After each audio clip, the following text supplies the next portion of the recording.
Hello বন্ধু, welcome to my channel Maidan news 10। Maidan news 10-এ আমাদের সকলকে স্বাগত জানাই। আজ কথা বলতে চলেছি ফুটবলের নতুন নিয়ম এসেছে। ইন্টারন্যাশনাল অ্যাসোসিয়েশন বোর্ড থেকে এই নিয়ম কিন্তু চালু করা হয়েছে। কোন বিষয়গুলোকে নিয়ে এই নিয়ম চালু করেছে সেসব ব্যাপার নিয়ে আমরা বিস্তারিতভাবে আলোচনা করব। ভিডিওটা স্কিপ না করে পুরো দেখো সমস্ত আপডেট পাওয়ার জন্য। ভিডিও যদি ভালো থাকে অবশ্যই লাইক করো, কমেন্ট করো এবং বন্ধুদের মধ্যে প্রচুর পরিমাণে শেয়ার করো। চ্যানেল যদি নতুন আসতে অবশ্যই চ্যানেলটি সাবস্ক্রাইব করে পাশে থেকে বেল আইকনটি টিং করো। ইন্ডিয়ান ফুটবল, ওয়ার্ল্ড ফুটবল ও লোকাল ফুটবলে সমস্ত রকম আপডেট সবার আগে পেতে চলো মধ্যে আছে বেশি কিছু কথা বাড়াচ্ছে না, সরাসরি মেইন টপিকে বা মেইন আলোচনার দিকে যাওয়া যাক। ফুটবলে আবার একটা নতুন নিয়ম আনতে চলেছে আইএফএবি, ইন্টারন্যাশনাল ফুটবল অ্যাসোসিয়েশন বোর্ড। নতুন নিয়মে কোনো গোলকিপার 8 সেকেন্ডের বেশি বল ধরে রাখতে পারবে না। বল হাতে নেবার সাথে সাথেই 8 সেকেন্ড কাউন্ট করা শুরু হবে। মাত্র 5 সেকেন্ড বাকি থাকলে রেফারি হাত তুলে গোলকিপারকে সিগন্যাল দেবে।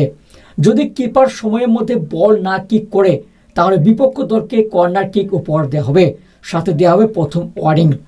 ট্রায়াল হিসেবে এই সিদ্ধান্ত প্রিমিয়ার লিগ 2 এবং অন্যান্য কিছু অনূর্ধ্ব 20 লিগে চালু করা হয়েছে। এই নিয়ম ভালো নিয়ম, কিন্তু সময়টা 10 থেকে 15 দিলে হয়তো ভালো হবে। আপনাদের মতামত জানাবেন কমেন্ট বক্সে।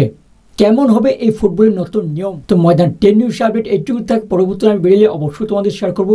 তো ভিডিওটাকে শেষ করছি, দেখা হবে পরের এপিসোডে। ততক্ষণ জন্য ভালো থাকবেন, সুস্থ থাকবেন, টাটা।